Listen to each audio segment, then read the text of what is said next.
ಪೊಲೀಸರಿಗೆ ವರ್ಣ ಕೊಟ್ಟ ಟಾರ್ಚರ್ ಅಷ್ಟಿಷ್ಟಲ್ಲ.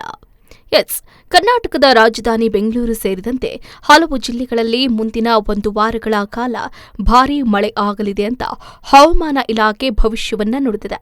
ಇದೇ ಸಂದರ್ಭದಲ್ಲಿ ನಿನ್ನೆ ಸುರಿದ ಮಹಾಮಳೆಗೆ ವಿವೇಕನಗರ ಪೊಲೀಸ್ ಸ್ಟೇಷನ್ ಅಕ್ಷರಶಃ ಮುಳುಗಿದೆ ಅಂದ್ರೆ ತಪ್ಪಾಗಲಾರದು. ಎಸ್, ಪೊಲೀಸ್ ಠಾಣೆಗೆ ನುಗ್ಗಿದ ನೀರಿನಿಂದ ರಾತ್ರಿ ಇಡೀ ಪರದಾಡುವಂತಹ ಪರಿಸ್ಥಿತಿ ಠಾಣೆಯ ಸಿಬ್ಬಂದಿಗಳು ಅನುಭವಿಸಿದ್ದಾರೆ.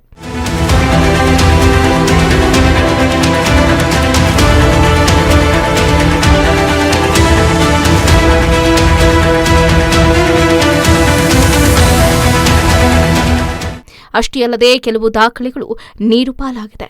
ಇನ್ನು ಠಾಣೆ ಒಳಗಿನ ಲಾಕಪ್, ಪಿಎಸ್ಐ ಕಚೇರಿ, ಕಂಪ್ಯೂಟರ್ ರೂಂಗಳಿಗೆ ನೀರು ನುಗ್ಗಿದೆ. ಠಾಣೆಗೆ ನುಗ್ಗಿದ ಮಳೆ ನೀರು ಹೊರ ಹಾಕುವುದಕ್ಕೆ ಪೊಲೀಸರು ಹೈರಾಣಾಗಿದ್ದು ಕೂಡ ಕಂಡುಬಂದಿದೆ.